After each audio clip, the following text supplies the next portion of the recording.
오늘 우리가 함께 나눌 주제는 옛사람은 죽고 새사람으로 살기 라는 주제를 가지고 우리가 함께 또 계속해서 이 하이데베르그 요르분답을 공부하기 원하는데요. 88문에 보니까 진정한 회심은 무엇으로 구성됩니까? 라고 이제 질문하고 있죠. 회심에 관한 이 질문을 하고 있어요. 이 회심이 뭔가? 이 회심이란 한마디로 회개와 믿음을 일컬어서 회심이라고 이야기를 하죠. 근데 이제 우리가 앞에 붙어 있는 것처럼 진정한 회심이 있고 진정하지 못한 회심이 있는데 이거는 이제 뒷부분에 나오지만 거짓된 회심이라고 말하거든요. 그래서 진정한 회심이란 뭐냐? 우리 답부분을 같이 읽어볼게요. 두 부분입니다. 옛 자아가 죽는 것과 새 사람으로 사는 것입니다. 자, 진정한 회심이란 무엇이냐? 한마디로 옛 자아가 죽는 것이다. 옛 자아란 뭔가 하면 바로 옛사람을 말하는 거예요. 옛사람의 가장 큰 특징이 뭔가 하면 옛 자아예요. 옛 자아. 자기가 살아있는 거예요. 그래서 옛 자아가 죽는다는 것은 한마디로 옛사람이 죽어든다. 그리고 옛사람은 죽고 새사람으로 사는 것이 진정한 회심입니다. 그것을 이야기하고 있죠. 우리 성경 구절 볼까요? 에베소서 4장 22절에서 24절까지의 말씀이 바로 이 말씀인데 우리 같이 읽어보겠습니다. 너희는 유혹의 욕심을 따라 썩어져가는 구습을 따르는 옛사람을 벗어버리고 오직 너희의 심령이 새롭게 되어 하나님을 따라 의와 진리의 거룩함으로 지으심을 받은 새 사람을 입으라. 아멘. 자, 우리가 읽은 말씀해 보니까 뭘 버리라고 말씀하고 계시죠? 옛사람을 벗어버리고 옛사람을 벗어버리고 마치 이제 옷처럼 지금 입고 있는 옷을 벗어버리고 새로운 옷을 입어라. 새 사람을 입으라. 라고 이제 마치 옷에 비유해서 이제 표현하고 계시죠. 그래서 우리가 벗어버려야 될 것은 옛사람인데 그럼 옛사람은 뭐고 새 사람이란 뭐냐? 그 특징이 뭔가 우리가 살펴보기 원하는데요. 먼저 옛사람은 뭘 말하는가 하면 바로 아담으로부터 물려받은 그런 사람의 모습을 옛사람이라고 이야기해요. 사실 우리는 다 아담의 후손들이죠. 그래서 아담에게 물려받은 게 있어요. 뭘 물려받았는가? 옛사람을 물려받은 거예요. 그래서 이 옛사람의 특징이 뭔가 하면 죄와 악에 항상 기울어져 있는 그런 속성을 가지고 있죠. 그것을 우리가 물려받았어요. 그러니까 우리는 태어날 때부터 한쪽으로 치우친 채 그렇게 태어난다는 거예요. 그 한쪽으로 치우친 쪽이 뭐예요? 바로 죄와 악에 대하여. 그래서 이것을 정리해보면 이렇게 이야기를 할 수 있죠. 예수님 믿기 전에 우리가 가지고 있는 그런 행실과 성격과 태도 그런 것들을 한마디로 옛사람이라고 우리를 규정할 수 있어요. 그러니까 예수님 믿기 전에 우리의 모습이 한마디로 옛사람이다. 그럼 새사람이란 뭐냐? 답이 쉽게 나오죠. 새사람이란 이제 예수님을 믿은 후에 예수님 믿고 난 다음에 정말 예수님 믿는 자다운 행실과 태도 그것을 한마디로 새사람이다 라고 이제 규정을 하는 거죠. 그래서 새사람의 특징은 뭔가 하면요 성령으로 새롭게 된 사람 그리고 이제 반대쪽으로 이제 기울어져 있어요. 이제 전에는 항상 죄와 악에 대하여 기울어져 있었다면 이 새사람은 전혀 반대로 기울어져 있어요. 어떤 쪽으로요? 선한 것과 거룩한 것에 항상 기울어진 삶을 살도록 그렇게 기울어져 있다. 그래서 옛사람과 새사람의 특징은 어떻게 규정할 수 있는가? 어떻게 정리할 수 있는가? 한마디로 예수님 믿기 전에 행실과 예수님 믿음 후에 행실로 우리는 구분할 수 있죠. 그래서 열매를 보고 그 나무를 안다고 하잖아요. 그래서 우리가 우리 삶 속에 어떤 행실과 또 어떤 성격과 또 어떤 태도를 가지고 살아가느냐에 따라서 우리가 옛사람인지 새사람인지가 드러난다는 거예요. 사랑 여러분은 옛사람인가요? 새사람인가요? 예수님 믿었어요. 교회는 다녀요. 근데 행실이 예수님 믿기 전이나 믿음이나 달라진 게 없어요. 예수님 믿기 전하고 똑같아요. 성격도 똑같아요. 태도도 똑같아요. 그러면 죄송합니다. 그분은 옛사람이죠. 옛사람. 새사람이 아니고 여전히 옛사람의 옷을 입고 있는 거야. 분명히 옛사람을 벗어버리고 새 사람을 입으라 하셨는데 아까워서 못 벗고 있는 거야. 아, 이게 좋은데. 아, 이거 어떻게 벗어? 아깝지. 이거 너무 좋은데. 근데 주님의 명령은 뭐예요? 그 옷을 벗어버리고 새 사람을 입으라는 거야. 이제 예수님 믿고 난 다음에는 예수님 믿는 자다운 그런 행실과 태도를 가지고 살아가라는 거예요. 전에는 늘 죄에 기울어져 있고 죄에 끌려다니는 삶을 살았다면 이제는 성령의 끌림을 받는 이 삶을 살아갈 것을 우리에게 말씀해 주고 계시죠. 그래서 이제 옛사람과 새사람은 이렇게 구분된다. 바라기는 저와 여러분은 다 새사람 되시기를 주님의 이름으로 축복합니다. 새사람답게 살아가시기를 주님의 이름으로 축복합니다. 그리고 이제 진정한 회심이 있고 또 거짓된 회심이 있다고 제가 앞서 말씀을 드렸죠. 그리고 진정한 회심이란 뭐냐? 말 그대로 옛사람은 버리고 새사람으로 사는 것. 옛사람은 죽고 새사람으로 사는 것. 예수님 믿는 자답게 살아가는 것. 그게 진정한 회심이다. 반면 거짓된 회심은 뭔가 하면요. 그 입술로는 그냥 죄를 고백해요. 또 죄에 대해서 슬퍼하고요. 그러나 그것이 진정한 회개로까지는 이어지지 않는 거예요. 우리 성숙자반에서도 이제 비슷한 내용을 우리가 다뤘죠. 회개라는 주제를 가지고 공부할 때 회개와 작업은 다르다. 기억나시죠? 그 작업은 그냥 죄를 고백하는 거예요. 인정하는 거예요. 물론 이제 죄를 고백하는 것, 작업하는 것도 물론 회심의 한 부분이지만 그것은 온전한 회심이 아니죠. 온전한 회개가 아니죠. 온전한 회개란 뭐냐? 삶의 변화다. 더 이상 그런 제약된 삶을 살지 않는 것. 그래서 삶으로 정말로 고백하며 인정하며 나아가는 것. 그것이 참된 회개고 온전한 회개다. 근데 거짓된 회심도 비슷해요. 그러니까 입술로는 죄를 고백해요. 자기가 한 행동에 대해서 후회를 해요. 근데 회개로까지는 나가지 못하는 것. 성경에 보면 대표적인 예가 이제 바로 왕하고 가룟 유다죠. 이런 왕들 또 이런 사람들은 특징이 뭐예요? 자기가 한 행동에 대해서 후회는 해요. 가룟 유다도 그렇죠. 예수님을 팔아 넘긴 것에 대해서 자책해요. 괴로워해요.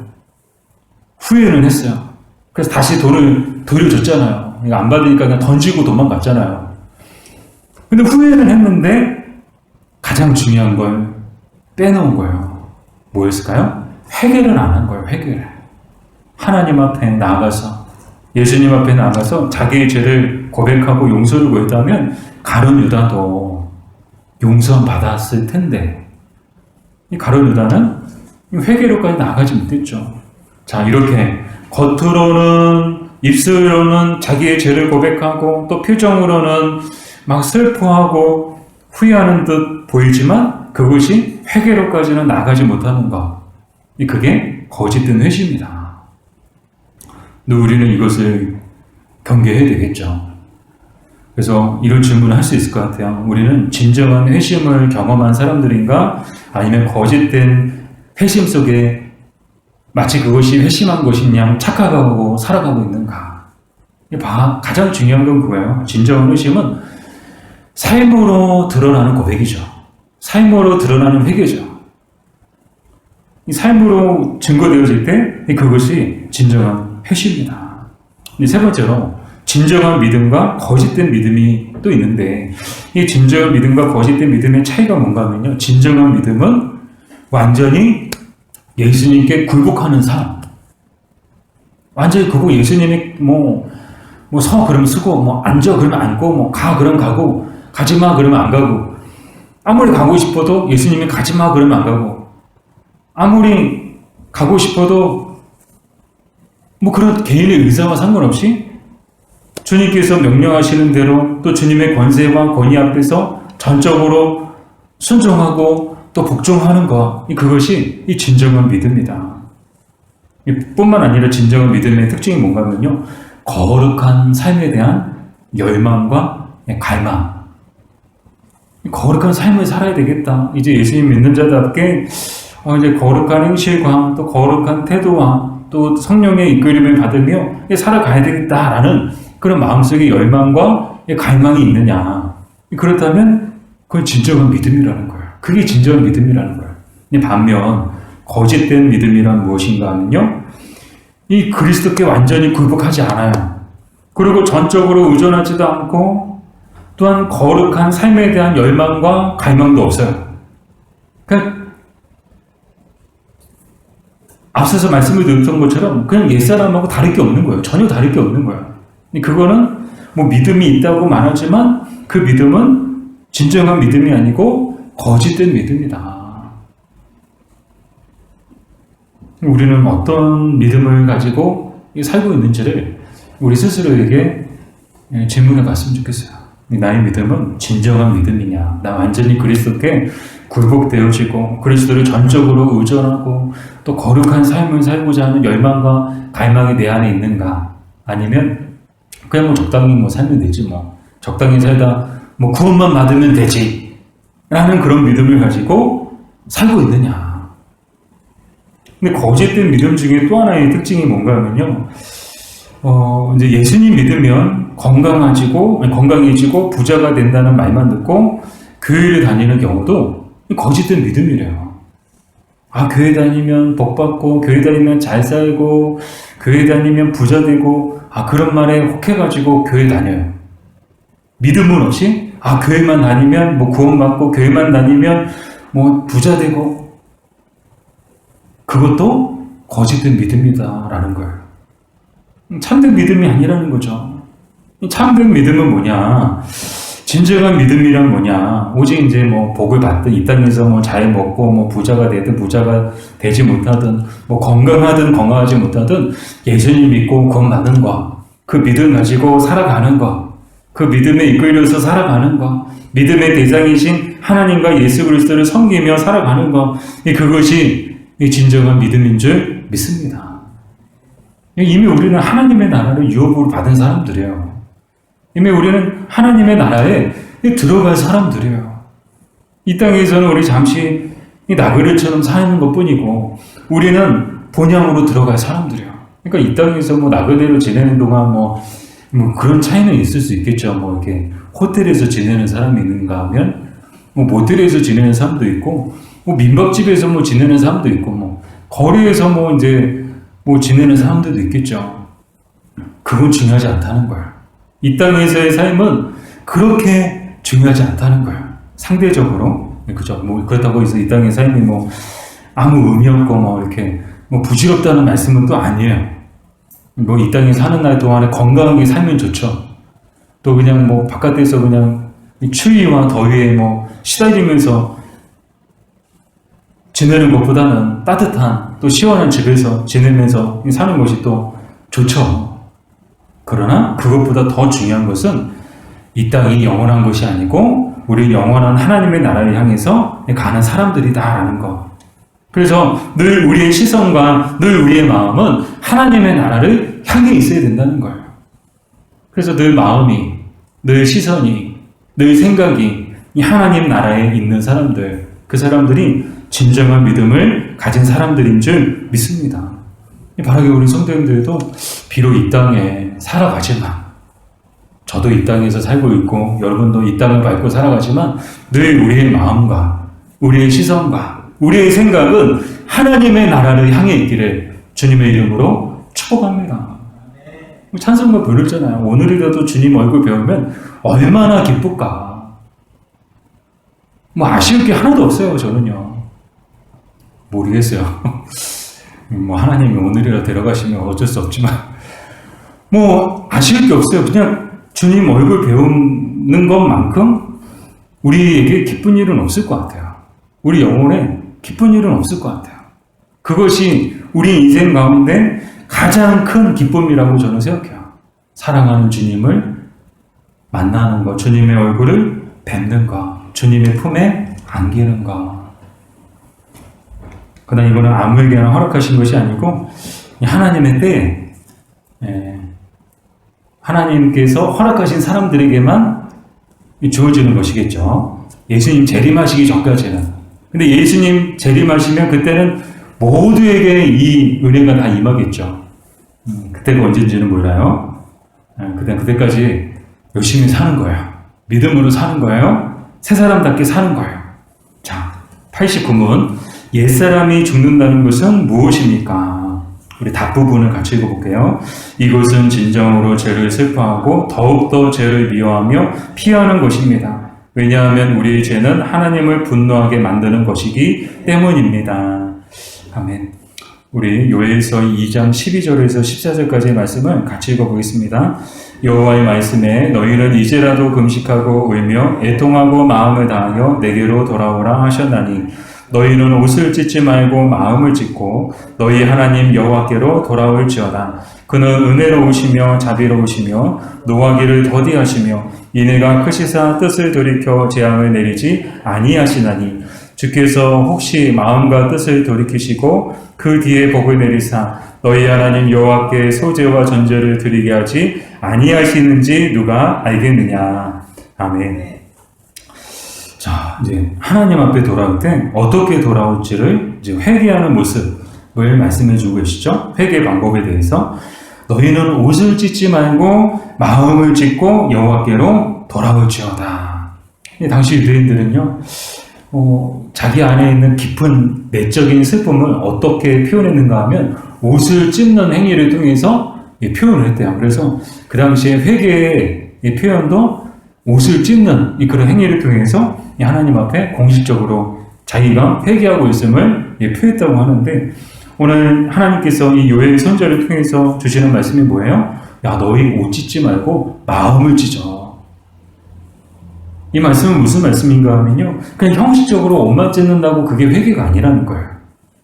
마음을 찢어야 그게 진정한 회개라는 거예요.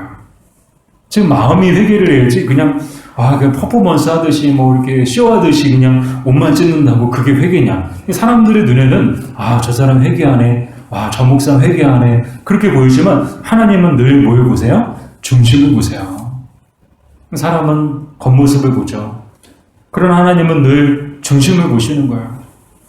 사람들 눈에는 저 목사 회개하네 그렇게 보이지만 하나님 보실 때는 저 목사 쇼하네 그렇게 생각하실 수도 있다는 거예요. 왜요? 하나님은 중심을 보시거든요. 그래서 하나님께서 중심을 보시는 하나님이 야, 너희 옷 찢지 말고 옷 안 찢어도 돼. 마음을 찢어. 마음을 찢어야 돼. 그리고 여호와께로 돌아와. 그렇게 이 말씀에 주고 계십니다. 근데 너희랑 약속이 이 뒤에 나오죠? 그렇게 하면 하나님은 은혜로우시며 자비로우시며 노하기를 더디하시며 인애가 크시사 뜻을 돌이켜 재앙을 내리지 아니하시나니. 아멘. 회개하면 뜻마저 돌이키시는 분이 하나님이시다라는 거예요. 우리 니느웨가 보여주잖아요. 요나가 하나님의 말씀에 불순종해서 니느웨 가서 복음을 전하라고 했더니 복음을 안 전하는 거예요. 그러니까 하나님께서 그냥 이 요나를 혼내키시기 위해서 이 물고기 뱃속에 들어가서 3일 동안 거기서 철저하게 회개하고 다시 극적으로 살아났고 극적으로 사명을 받고 니느웨 땅에 가긴 갔어요. 그러나 여전히 이 요나가 열심히 막 이렇게 회개의 메시지를 심판의 메시지를 선포하고 다닌 것이 아니고 그냥 어쩔 수 없이 그냥 이렇게 그냥 건성으로 그냥 이렇게 하나님의 심판의 메시지를 그냥 전하고 다녔어요. 그럼에도 불구하고 니느웨 사람들이 어떻게 반응했나요? 이 모든 사람들이 왕으로부터 시작해서 모든 사람들이 다 이 하나님 앞에 회개하는 거예요. 그랬더니 하나님께서 그 니느웨를 멸하시기로 하셨다가 뜻을 돌이키셔서 니느웨를 살려주셨죠. 이렇게 하나님은요, 회개하는 자들에게 이런 은혜를 베풀어 주세요.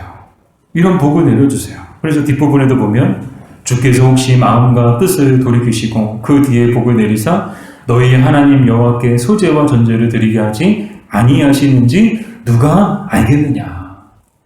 아멘. 이게 뭐예요? 회개로 인한 결과가 어떠할지를 말씀해 주고 계시는 거예요. 너희는 회개하기만 해라. 그래 하나님이 재앙을 내리시기로 마음을 먹으시고 뜻을 세우셨어도 그 마음과 뜻을 돌이키셔서 그 뒤에 뭘 주신다고요? 복을 내리시다. 완전히 전화위복이죠. 전화위복. 회개할 만한 죄를 지었어요. 그러나 그 죄에 대해서 하나님 앞에 회개했더니 하나님께서 그것을 통해서 돌려 복을 주시는 그런 장면을 우리가 보게 되죠. 자, 그래서 정리하면 옛사람이 죽는다는 것은 무엇을 말하는가 하면요. 한마디로 죄를 죽이는 것을 이야기하는 거야. 우리 안에 있는 죄를 십자가에 못 박는 것. 그것이 바로 옛사람을 죽이는 것이다. 옛사람이 죽는 것이다. 그러나 옛사람은 쉽게 죽을까요? 아니면 쉽게 죽지 않을까요? 옛 자아는 쉽게 죽을까요? 아니면 쉽게 죽지 않을까요? 옛 자아는 쉽게 죽지 않아요. 옛 사람은요, 쉽게 죽지 않아요. 그래서 어떻게 되나요? 계속해서 죽여야 되는 거예요. 날마다 죽여야 되는 거예요. 날마다 우리 안에 있는 죄의 쓴뿌리, 죄악된 본성, 옛 자아. 이런 말이 있더라고요. 죄를 죽이라. 그렇지 않으면 죄가 당신을 죽일 것이다. 그러니까 우리 안에 있는 죄를 죽이지 않으면 그 죄가 우리를 죽인다는 거예요. 사랑하는 여러분, 우리는 하나님 앞에서 항상 옛사람은 죽고 새사람으로 살아있어야 하는 줄 믿습니다. 근데 옛사람을 죽인다는 것이 어려워요. 막 죽여도 다음날 또 살아나고, 죽여도 다음날 또 살아나고, 날마다 살아나요. 그렇지 않나요? 그래서 날마다 죽여야 된다는 거야. 죄를 십자가에 못 박고. 그래서 정말 새벽 기도가 정말 좋은 것 같아요. 새벽 기도가 정말 필요해요. 왜요? 그 새벽에 우리는 일단 죄를 십자가에 못 박고 시작하는 거야. 우리가 아침에 일어날 때 우리 몸이 일어나듯 우리 안에 있는 옛사람, 옛자아, 죄악된 본성도 함께 일어나거든요. 그러니까 일어나자마자 교회 와가지고 십자가에 옛 자아를 못 받고 옛 사람을 못 받고 시작할 때 우리는 그날의 삶을 온전히 새 사람으로 살아갈 수 있는 줄 믿습니다. 이 시간에 우리 영상으로 보시는 분들도 이제 새벽에도 보시는 분들도 계시지만 여러분 할 수만 있다면 새벽 기도하세요. 새벽부터 일단 십자가에 우리 옛 자아부터, 옛 사람부터 못 받고 시작하는 거야. 그러면은 하나님께서 이 새 사람으로 살아갈 수 있는 은혜와 또 힘을, 또 능력을 베풀어 주실 줄 믿습니다. 그래서 옛 사람이 죽는다는 것은 뭐냐? 죄를 죽이는 것이다. 제90문. 그럼 새 사람으로 산다는 것은 무엇입니까? 우리 답부분을 같이 읽어볼까요? 그리스도를 통하여 신실한 마음으로 하나님을 기뻐하고 사랑과 즐거움으로 모든 선한 일에 하나님의 뜻을 따라 사는 것입니다. 아멘. 자, 새 사람으로 산다는 것은 크게 두 가지로 이야기할 수 있는데요. 첫 번째는요, 하나님으로 인하여 기뻐하며 사는 것. 이게 새 사람으로 사는 것이다. 우리 이사야서 61장 10절이죠. 이사야서 61장 10절 같이 읽어보겠습니다. 내가 여호와로 말미암아 크게 기뻐하며 내 영혼이 나의 하나님으로 말미암아 즐거워하리니 이는 그가 구원의 옷을 내게 입히시며 공의의 겉옷을 내게 더하시니 신랑이 사모를 쓰며 신부가 자기 보석으로 단장 같게 하셨음이라. 아멘. 자, 신랑이 사모를 썼다. 이 사모는 뭔가 하면요, 제사장들이 쓰는 관을 얘기해요. 그러니까 거룩한 관을 썼다. 또 신부가 자기 보석으로 단장 같게 했다. 그러니까 이 최고의 기쁨, 최고의 그런 모습을 이제 표현하는 그런 표현이죠. 자, 새 사람으로 산다는 것은 무엇이냐? 이 하나님으로 인해서 기뻐하며 사는 것. 근데 왜 하나님으로 인해서 기쁜가 하면요, 하나님께서요 우리 죄를 용서해 주셨거든요. 얼마나 기뻐요. 도저히 용서받을 수 없고 도저히 사면받을 수 없는 죄인 중에 개수와 같은 우리가 하나님으로부터 그 모든 죄를 용서받은 거야. 그러니까 얼마나 기쁘겠어요. 이번에도 8.15 광복절 특사해가지고 이제 특별 사면 또 이렇게 또 나오는 얘기들이 있더라고요. 그래서 어떤 사람들이 사면을 받을 것이다. 사면 받는 사람도 얼마나 기쁠까요? 죄 용서함 받는다는 것이 얼마나 기쁜 일인가요? 또 뿐만 아니라 하나님으로부터 우리는 구원도 받았죠. 영생도 받았죠. 하나님의 자녀가 되는 권세도 받았죠. 하나님 주시는 복도 받았죠. 하나님 주시는 은혜도 받았죠. 아멘은 언제 하실 거야? 아멘 하실 때까지 계속 해야 돼요. 네. 그러니까 하나님께 받은 게 너무 크고 너무 많고 너무 귀한 거예요. 그러니까 좋은 거는 다 하나님한테 받은 거예요. 이 세상 좋은 것들은 다 하나님께서 주시는 것들이에요. 건강도 하나님이 주시고, 믿음도 하나님이 주시고, 은혜도 하나님이 주시고, 복도 하나님이 주시고, 다 하나님이 주시는 거예요. 그러니까 얼마나 기뻐요. 얼마나 감사해요. 여러분 안 기쁘세요? 네, 아멘. 그러니까 죄 용서함 받고 구원 받고 영생 받고 이게요. 이 땅에서 로또 받는 것보다 훨씬 기쁜 일인 거예요. 이 땅에서 잘 먹고 잘 사는 것보다 죄 용서함 받고 구원 받고 영생 받고 하나님의 자녀가 되는 것이 훨씬 더 큰 기쁨이요 복인 줄 믿습니다. 그러니까 얼마나 기뻐요. 그래서 이제 새 사람으로 산다는 것은 이 기쁨으로 산다는 것. 비록 현실은 외양간에 이번 8월달 우리 교회 다니려고 보니까 하박국 선지자의 그 기도문이 있는데 외양간에 그 내용이죠. 갑자기 생각이 안 나는데 비록 이제 이게 궁핍하다 할지라도 그럼에도 불구하고 삶이 공고하고 궁핍하고 그럼에도 불구하고 우리 안에는 어떤 기쁨이 있어요? 하나님으로부터 재용성 받고 구원받고 영생받고 하나님의 자녀가 되고 그래서 날마다 하나님이 인도해 주시고 지켜주시고 복을 주시는 또 날마다 하나님의 예배해 놓으신 복을 받는 그런 큰 기쁨이 우리에게 있다는 거예요. 그래서 그 기쁨으로 사는 것이다. 이 두 번째는 뭔가 하면요. 하나님의 뜻에 따라 사는 것이 바로 새 사람으로 사는 것이다. 라는 내용인데요. 우리 요한 1서 5장 3절 말씀을 같이 읽어보겠습니다. 하나님을 사랑하는 것은 이것이니 우리가 그의 계명들을 지키는 것이라. 그의 계명들은 무거운 것이 아니로다. 아멘. 자, 새 사람으로 산다는 것은 무엇을 말하느냐? 이 하나님의 뜻에 따라 사는 것. 그것이 바로 이 새 사람으로 사는 것이다. 그래서 이제 새 사람의 특징이 뭐라고 말씀드렸죠? 그 마음속에 이제 거룩한 삶을 향한 열망과 갈망이 있다. 그러니까 누가 시켜서 이렇게 거룩한 삶을 살고, 누가 시켜서 예배하고, 누가 시켜서 기도하고, 누가 시켜서 봉사하고, 누가 시켜서 헌금하고, 누가 시켜서 희생하고, 누가 시켜서 헌신하고 그게 아니고요. 정말 마음속에 우러나와서 정말 거룩한 삶을 살고자 하는 그런 열망과 갈망이 있어서 정말 예배하고 싶어서 예배하고, 기도하고 싶어서 기도하고, 봉사하고 싶어서 봉사하고, 헌금하고 싶어서 헌금하고, 찬송하고 싶어서 찬송하고, 이거 하나님 얼마나 기뻐하실까요?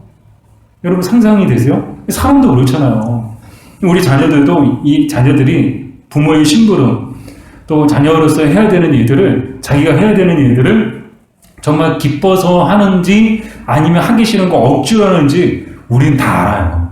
부모는 다 알아요. 심부름 시켰는데 정말 기쁨으로 이 심부름을 하는지 아니면 정말 하기 싫은 거 억지로 하고 있는지 우리는 다 알아요.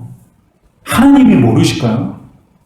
억지로 예배를 드리고 있는지, 억지로 헌금을 하고 있는지, 억지로 기도하고 있는지, 억지로 봉사하고 있는지, 억지로 찬양하고 있는지 하나님 모르실까요?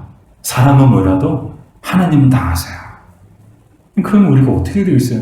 이왕 예배하고, 이왕 기도하고, 이왕 봉사하고, 이왕 헌신하고, 이왕 희생할 거라면 정말 기쁜 마음으로 할 때 그 모든 것들이 하나님 받으시는 그런 예배와 또 그런 제사가 되지 않을까요?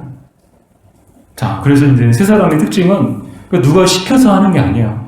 억지로 하는 게 아니에요. 정말 마음속에서 자원하는 마음으로, 기쁜 마음으로 내가 하나님의 뜻에 따라서 살아야지, 내가 기도해야지, 내가 예배해야지, 내가 말씀대로 살아야지, 그런 거룩한 열망과 갈망 속에 살아가는 거. 그래서 그 주님의 계명들이 사실은 무겁죠. 613가지 저항이니까 얼마나 많아요.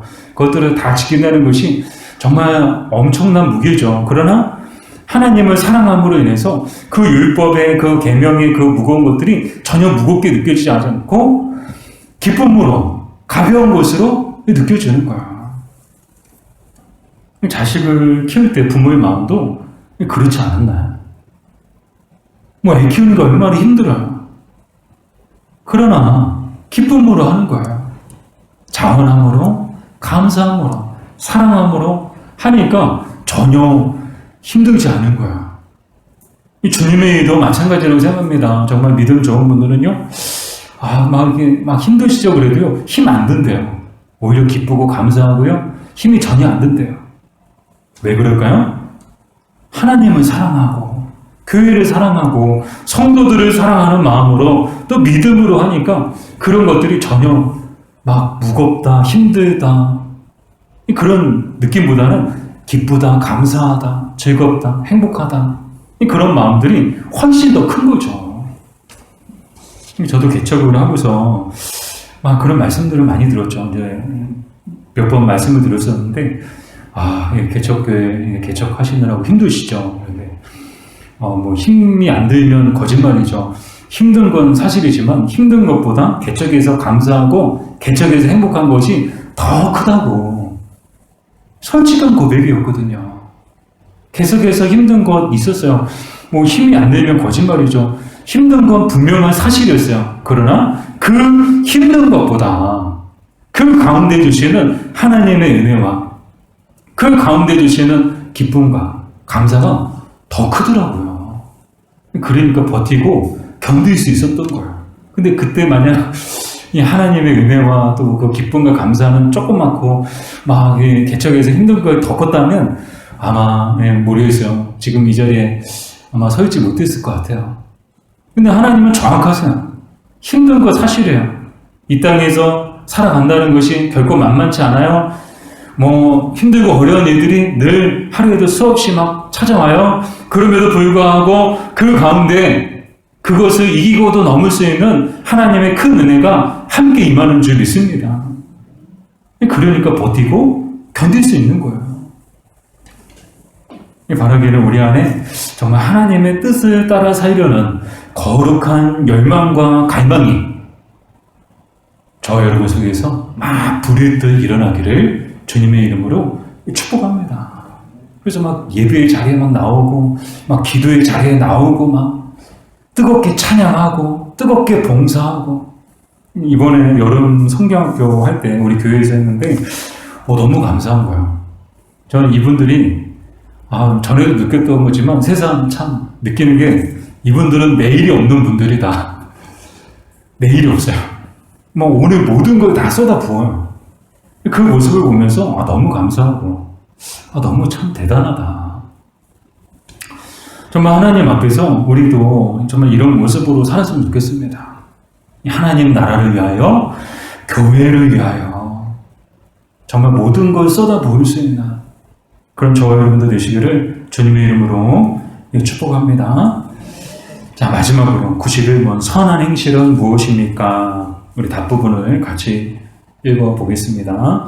오직 선한 행실은 진정한 믿음에서 나오는 것이며 그것은 하나님의 율법에 따라 그의 영광을 위해 행하는 것입니다. 그리고 선한 일들은 우리의 상상력이나 사람들의 관습에 근거를 두고 있지 않습니다. 아멘. 고린도전서 10장 31절 같이 읽겠습니다. 그런즉 너희가 먹든지 마시든지 무엇을 하든지 다 하나님의 영광을 위하여 하라. 아멘. 자, 선한 행실. 우리가 세 사람은 선한 행실을 하면서 살아야 된다는 것을 우리가 이제 결론적으로 이제 살펴볼 텐데, 이 선한 행실이란 뭐냐? 한마디로 먹든지, 마시든지, 무엇을 하든지 다 하나님의 영광을 위해서 하는 것. 그것이 오늘 세 사람들이 행해야 될 선한 행실이다라는 거예요. 제가 이제 이 내용을 마무리하면서 청년부 수련회 기간 중에 증도에 전남 신안이죠. 전남 신안군 증도라는 섬에 문준경 전도사님 순교 기념관이 있거든요. 그래서 이제 청년들과 함께 이 순교 기념관을 탐방을 하고 왔어요. 세상 이제 이 문준경 전도사님이 존경스럽고 참 대단하다. 그걸 느끼고 왔거든요. 왜 그런가 하면 여자의 몸으로 태어나서 정말 힘들고 어려운 세월을 보내셨어요. 막 공부하고 싶고 막 글을 배우고 싶은데 그 집안에서 그 시대에는 남전여비가 강했거든요. 그래서 남자애들은 다 이제 교육을 시켰지만 여자애들은 교육을 시키지 않았어요. 그래서 여자가 무슨 글을 배우냐고. 오히려 그냥 막 혼나고 막. 뭐 공부하고 싶어도 공부를 못하고 학교 다니고 싶어도 학교를 다닐 수 없고. 그리고 17세에 이 문준경 전도사님이 시집을 가셨는데 웬걸요? 이 남편한테 다른 여자가 있는 거예요. 이미 다른 여자를 데리고 살고 있었던 거예요. 그러니까 17세에 결혼해서 생과부로 또 살아야 되고 혹독한 시집살이를 하면서 또 살아야 되는 참 여자로서 참 힘든 그런 시간들을 또 세월들을 보내셨던 이 모습을 보고 왔거든요. 근데 이제 하나님의 부르신 가운데 또 신학을 공부하시게 되었고요. 더 대단한 건 신학교 3년 동안, 신학교를 다니는 3년 동안 3개의 교회를 개척하고 3개의 기도처를 세웠다는 거예요. 와, 저는 신학교 이렇게 공부하면서도 이제 한 번도 이제 교회를 개척해야 된다는 생각은 갖고 있었지만 사실상 이제 하나의 교회밖에 교회를 개척하지 못했는데 문준경 전도사님은 여자의 몸으로 신학교 3년 동안 공부하는 동안에 무려 3개의 교회를 개척하고 3개의 기도처를 세웠다는 거야. 근데 그 시대가 또 어떤 시대냐. 뭐 자전거가 있었겠어요. 뭐 오토바이가 있었겠어요. 뭐 자동차가 있었겠어요. 뭐 모터보트가 있었겠어요. 이 기록을 보니까 고무신 신고 나룻배 타고 섬을 다니면서 열심히 복음을 전하러 다니셨대요. 근데 이 문준경 전도사님의 영향이 얼마나 컸는지 통계를 보고 저는 또 한 번 놀랬거든요. 뭐 지역별 기독교 인구 그 통계표였는데 지역별로 기독교 인구가 몇 프로 정도 되는가. 우리 수도권이 40% 이상이 이 기독교인이라고 나오고요. 근데 전라도가 45% 이상이에요. 그러니까 우리나라 지역에서 전라도의 기독교 인구가 가장 많다는 거예요. 그 전라도 기독교 인구 중에서도 그 군별로 나눴을 때 신안군이 68.5%, 증도가 있고 문준경 전도사님이 태어난 이 신안군이 그 전라도에서 가장 높은 기독교 인구를 보유하고 있었고요. 더 대단한 건 증도. 이 문준경 전도사님이 이제 증도에 이제 교회를 세우시고 또 증도에서 이제 또 선교 활동을 하셨는데 증도의 종교 비율 기독교가 90% 이상이에요. 그러니까 10명 중에 9명, 증도에 사는 사람들 중에 종교를 갖고 있는 사람들 중에 10명 중에 9명은 기독교라는 거예요. 이번에 증도에 갔다 왔거든요. 아, 정말 교회가 많더라고요. 여기도 교회, 저기도 교회. 전도사님 한 분이 이게 얼마나 대단하니. 그 남자도 아니고 여자의 몸으로. 또 지금도 아니에요. 그 시대에. 고무신 신고 나룻배 타고 노후 저어가면서 열심히 복음을 전하다가 순교하셨거든요. 참 대단하다. 세상 저도 목사지만 이 수련해지더라고요. 이 전도사님 앞에서 이 전도사님은 어떤 삶을 사셨고 어떤 사역을 하셨고 뭐 그런 걸 생각하니까 막 숙연해지고 또 한편으로는 막 부끄러워지더라고요. 난 뭐 하고 있는 거지? 나는 아직 멀었구나. 여러분들에게 이 문준경 전도사님 같은 삶을 사실 것을 권면하는 것은 너무 큰 이제 부담일 수도 있을 것 같은 생각이 들기는 해요. 뭐 우리는 사역자 아닌데요. 저 전도사 아닌데요. 저는 그냥 권사고 그냥 저는 이 집사인데요. 저는 그냥 일반 성도인데요. 저는 사역자 아닌데요. 물론 이제 이 사역자들은 모두가 다 이 문준경 전도사님 같은 사역자가 되어야 된다는 거룩한 부담감을 갖고 있겠죠. 그럼 적어도 우리가 새 사람이라면 또 새 사람으로 살기 원한다면 정말 고린도전서 10장 31절 우리에게 말씀해 주시는 대로 먹든지 마시든지 무엇을 하든지, 그러니까 우리가 하는 모든 행위가 다 자기 영광이나 사람의 영광을 위한 것이 아니고 오직 하나님의 영광을 위해서 하자는 거예요. 밥을 먹어도 하나님 영광을 위해서 먹고, 일을 해도 하나님의 영광을 위해서 일하고. 그렇게 살아갈 때 우리의 삶이 온전히 하나님께 기쁨이 될 줄로 믿습니다. 저희들의 모습을 통해서 하나님께서 영광 받으실 줄 믿습니다. 저희들을 통해서 하나님의 나라가 확장될 줄로 믿습니다. 이런 은혜가 저 여러분 모두에게 임하시기를 주님의 이름으로 축복합니다.